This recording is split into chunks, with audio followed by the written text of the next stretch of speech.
poder participar aqui desse evento. Eu trabalhei um ano, quase 2 anos no IBAMA, 8 anos no Ministério do Meio Ambiente. Minha colega Miriam Proshnov, na época do Programa Nacional de Florestas, nosso chefe comum era o Raimundo Deus Dará Filho. Fui servidor público federal concursado.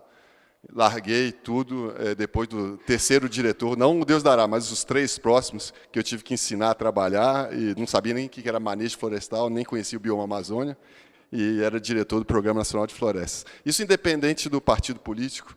Infelizmente, Brasília é assim, são indicações políticas, né, que ocupam esses cargos de confiança.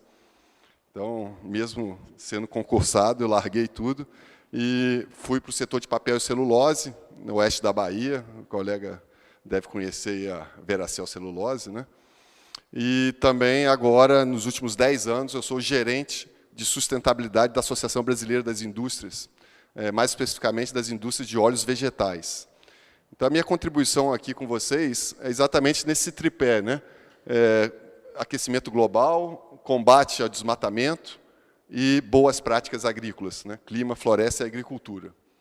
Como a experiência que eu tive no governo e também agora, nos últimos 10 anos, no setor privado, podem colaborar para que o governo, junto com o setor privado, poder público com o poder privado, consiga resultados satisfatórios para eliminar o desmatamento, as queimadas, que a gente tem visto aí nos noticiários quase que todos os dias, né?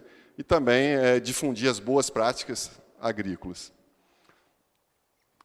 As empresas que eu represento hoje são essas, boa parte delas são empresas multinacionais, outras são empresas brasileiras, de porte pequeno e até médio. Boa parte dessas empresas, o carro-chefe é óleos vegetais, então soja, algodão, milho, tá certo? A projeção não está muito boa, mas depois eu deixo a apresentação para vocês, tá certo?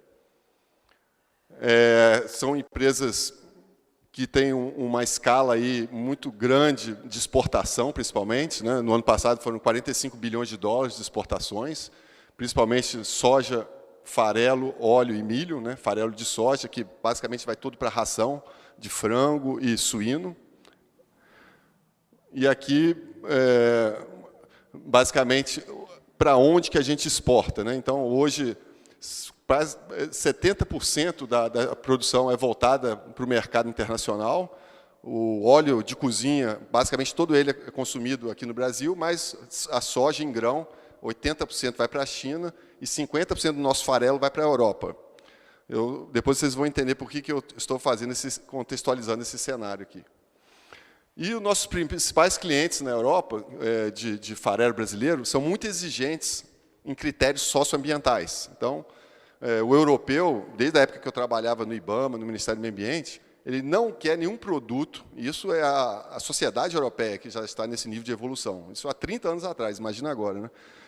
Eles não querem consumir nenhum produto na prateleira do supermercado que tenha vínculo com o desmatamento de floresta tropical. Agora, nos últimos 2, 3 anos, tem vindo à tona também desmatamento no cerrado, que eles chamam de savanas, né? E também qualquer envolvimento que possa causar prejuízo com comunidades tradicionais, né? Sejam elas índios, quilombolas, caiçaras, ribeirinhos. Então, isso é uma preocupação muito grande do nosso setor, né?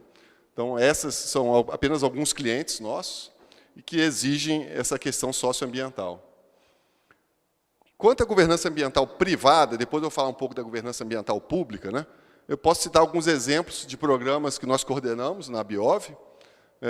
O primeiro deles é intitulado Moratória da Soja. Para quem não conhece, é o primeiro pacto no mundo, talvez o único, de desmatamento zero. Então, ela é muito radical, porque nós não toleramos nenhuma forma de desmatamento, isso no bioma Amazônia, para plantio de soja. Ele é adicional à legislação, né? Então, às vezes, é muito cruel, porque o produtor tem 82% de reserva legal, mas se ele tiver feito a abertura depois de julho de 2008, que é a nossa data de corte, a gente não compra esse produto. Então, realmente muito forte, né? Essa restrição comercial.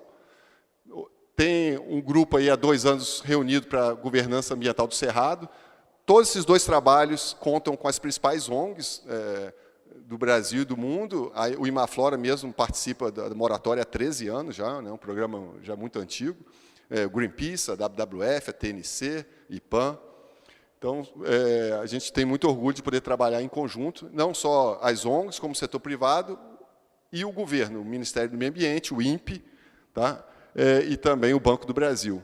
Além disso, tem um programa bem interessante, que é o Soja Plus, de assistência técnica de boas práticas agrícolas, um protocolo de grãos do Pará com o Ministério Público Federal, e o programa, a Secretaria de Municípios Verdes do Pará.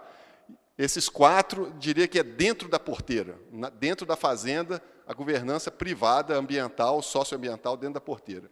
E esses 2, de baixo, já é um programa pós-indústria. A nossa indústria, então, ela é de óleos vegetais e tem 2 resíduos. O primeiro resíduo é o próprio óleo de cozinha, né? Então, a gente tem um programa que é óleo sustentável, que é bem interessante, de conscientizar as pessoas, não descartar o óleo de cozinha usado de forma inadequada na pia da cozinha, levar até os pontos de coleta mais próximos e, para isso, fazer, então, a reciclagem, né? Normalmente para biodiesel, tintas, vernizes. Tem um site aí, oleosustentável.com.br. Todos esses programas têm seus respectivos sites, depois eu passo para você. E, além disso, a parte de embalagem, embalagem PET. Só para vocês terem ideia, o PET do óleo representa 10% do consumo do Brasil, né? 80% é refrigerante, 10% é água mineral e 10% é garrafa de óleo. Só a garrafa de óleo são 2 bilhões de garrafas por ano, mais ou menos o consumo de 10 garrafas por brasileiro, que são 200 milhões de habitantes. Então, a conta é fácil, 2 bilhões de garrafas. De refrigerante, são 16 bilhões de garrafas PET jogadas, né, ou descartadas aí no meio ambiente. 60% é reciclado, mas ainda tem 40% que precisa ser tratado. Para nossa sorte, tanto o óleo de cozinha usado quanto a embalagem PET são produtos valiosos, ou seja, é fácil você engajar uma política de reciclagem. Diferentemente, por exemplo, de uma lâmpada fluorescente, né, que realmente é mais difícil você fazer esse processo de reciclagem. Então, do programa de assistência técnica, tem esses números, né, eu não vou me alongar, queria mais colocar as figuras. A gente atende aí mais de 2.000 fazendas, quase que 6.000 produtores na sala de aula, e esses números de soja verificada, de toneladas e de investimento nos últimos 8 anos. Né. Essa parte ambiental, que é muito importante, né, a orientação em relação à adequação das nascentes, das matas ciliares, da reserva legal, topo de morro, áreas declivosas, né, que são as áreas de preservação permanente. Isso tudo é apoiado, né, informado ao produtor para ele se adequar ao Código Florestal. Então, basicamente, nós instruímos os produtores a seguir a legislação brasileira, que é muito rigorosa, né? Na parte social trabalhista, NR31, NR33 e 35, trabalho em altura, ambientes confinados, e o Código Florestal. Além disso, a gente faz um checklist, né, nas fazendas, né, para poder identificar qual é o nível de adequação desses produtores. São quase que 200 indicadores levantados na propriedade. A gente faz um verdadeiro raio-x, né, que é a questão da agricultura, de boas práticas. Isso tudo é a governança, digamos assim, socioambiental privada, né?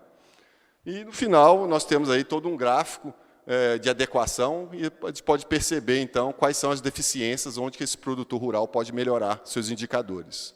Tá certo? Então, aqui são algumas fotos dos cursos em sala de aula, que é muito importante, né? E também tem assistência técnica em loco nas fazendas.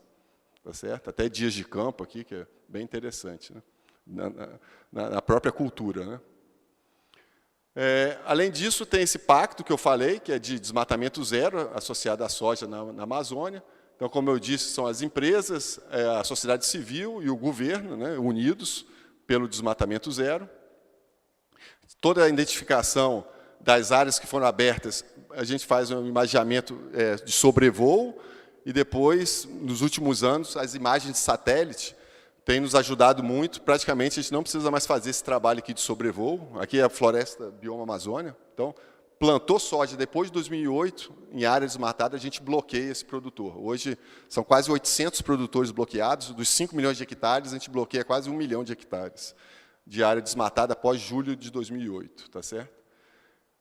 As imagens de satélites cada vez mais precisas, né? Então, aqui, por exemplo, vocês têm a área nativa de vegetação, aqui em rosa a área aberta, e aqui essa área mais verde, a área com lavoura. Então, e aqui um pouco de nuvem, né? Mas facilmente você consegue identificar, a gente chega no nível da fazenda, identifica o produtor e bloqueia esse produtor, que é a restrição comercial, ou seja, a governança privada fazendo o seu papel. Mas depois eu vou falar que a pública é tão importante quanto, ou mais, né? E complementar naturalmente. Então, aqui os números são bem interessantes, né? Você pegar uma série aí desde 1988, vocês podem reparar que depois de 2008, quando foi instalada a moratória, né, praticamente o desmatamento despencou no bioma Amazônia, mas isso muito devido aí à governança ambiental pública, que agora está bem fragilizada, né, e a gente tem que apoiar o governo, ou pelo menos direcionar o atual governo qual é o caminho certo a ser seguido. Nós tivemos grandes ministros do meio ambiente no passado, a exemplo da Marina Silva, da Isabela Teixeira, técnica, né, de carreira, 30 anos de IBAMA. Depois, o Sarney Filho, que, apesar de algumas situações delicadas, né, ele manteve um pouco a política ambiental, principalmente fiscalização, e agora o ministro Salles, que realmente eu acho que carece aí de um apoio ou de um acompanhamento e também de mais transparência, né? Então, por isso que a gente está aqui, para poder, junto com vocês, da sociedade civil, e mostrar qual é o caminho correto que o governo deve seguir, qual é a transparência que ele deve dar, né? Então, aqui são os dados de desmatamento, né? Que houve uma queda abrupta de 2008 para cá, nos municípios, tradicionalmente, sojicultores. Então, os dados realmente são muito transparentes, a gente percebe que funciona. A questão comercial, né? Tanto funciona que, há 10 anos atrás, a gente tinha 1,5 milhão de hectares de soja plantada na Amazônia, hoje já está em 4,8, tá?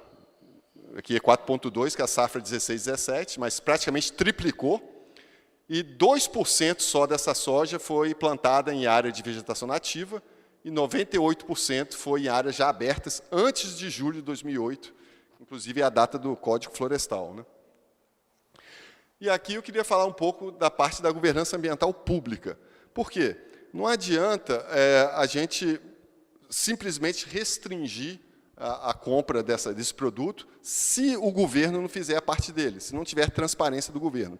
Em primeiro lugar, eu queria fazer uma defesa aqui, na frente de vocês, dos dados do INPE. O INPE é uma instituição renomada internacionalmente. Nós usamos os dados do INPE há 13 anos para monitorar desmatamento. São dados extremamente confiáveis e que devem continuar a serem transparentes e devem continuar a serem disponibilizados para o público. Ficamos receosos com as últimas declarações, né, do presidente, do próprio ministro Salles, quanto a essa possibilidade de interrupção, talvez, da transparência desses dados. Outra informação que é muito importante nós termos é a autorização de supressão de vegetação. Nós sabemos quem fez o desmatamento legal e quem fez o desmatamento ilegal. Então, esse tipo de transparência que a gente considera que é governo aberto, né, governo transparente, principalmente em relação ao uso dos seus dados públicos. Então, posso dar outros exemplos, né? Todos os dias, às 8 horas da manhã, nossas empresas consultam a lista de áreas embargadas do IBAMA.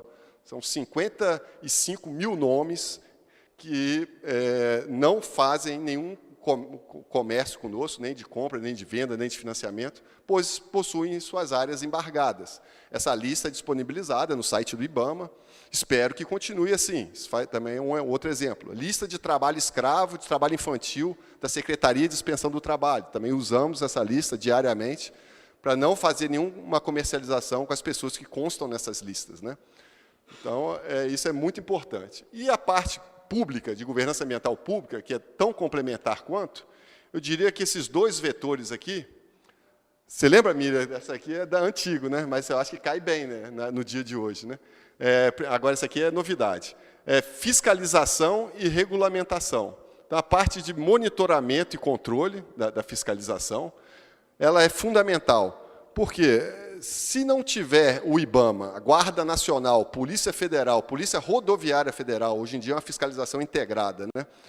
Controlando desmatamento, queimadas, né, na Amazônia, no Cerrado, só o poder de restrição comercial talvez não seja suficiente. Agora, se o produtor sabe que vai ter dificuldade de comercializar, porque tem uma governança ambiental privada rigorosa, de desmatamento zero, e se ele sabe que o IBAMA, a Polícia Federal, a Guarda Nacional estará fiscalizando essas áreas, com certeza ele vai pensar 2, 3 vezes antes de cometer algum crime ambiental.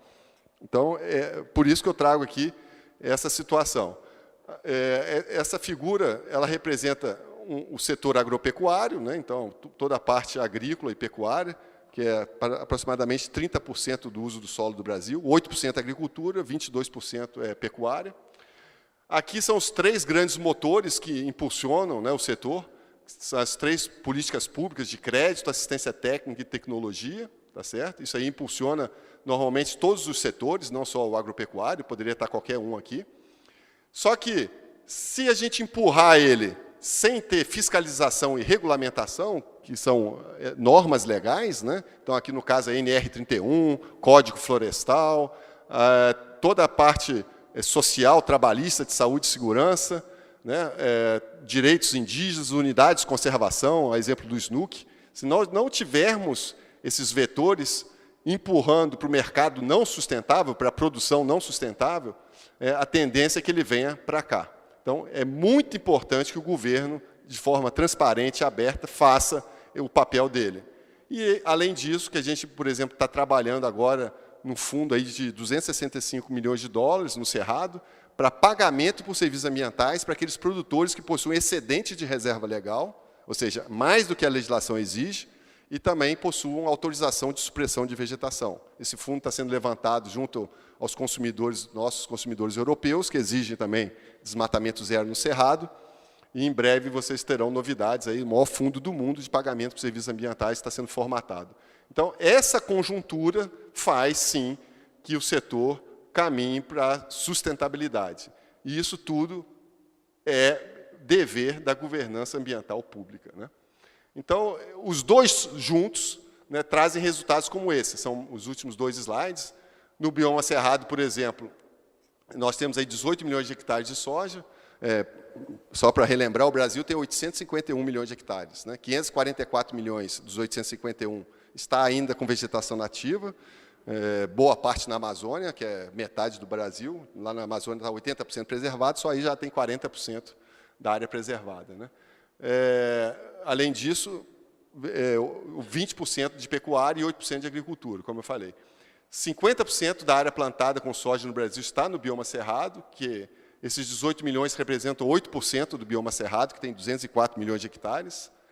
E a notícia boa é que, com governança ambiental privada e pública juntas, né, fortes, a gente conseguiu que 93% da expansão da soja ocorreu em áreas abertas antes de 2014, ou seja, desmatamentos que ocorreram antes de 5 anos. Aqui é um estudo bem interessante que a gente fez, nos últimos 15 anos, então de 2001 até 2017, nos últimos 15 anos, a produção agrícola, principalmente soja, né, aqui no caso soja, saiu de 7,5 milhões de toneladas para 17 milhões, hoje está em 18. Né?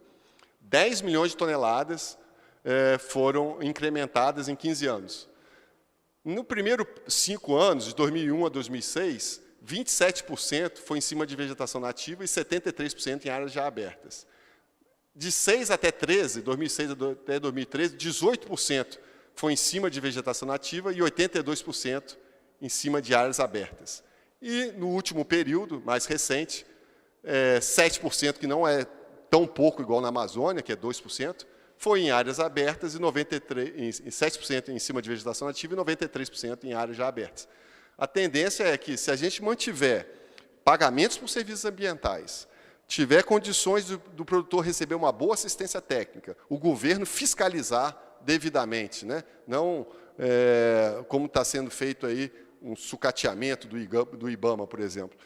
Isso realmente não contribui em nada com esse cenário. Então, somando esforços, o setor privado com o setor público, a gente consegue grandes resultados, né? Eu queria agradecer, não sei se eu estourei os 12 minutos, eu faço questão aí de responder todos os e-mails, cara. É um prazer aí poder compartilhar mais informações. Cada programa desse poderia dar uma palestra aí de meia hora, porque são programas muito interessantes.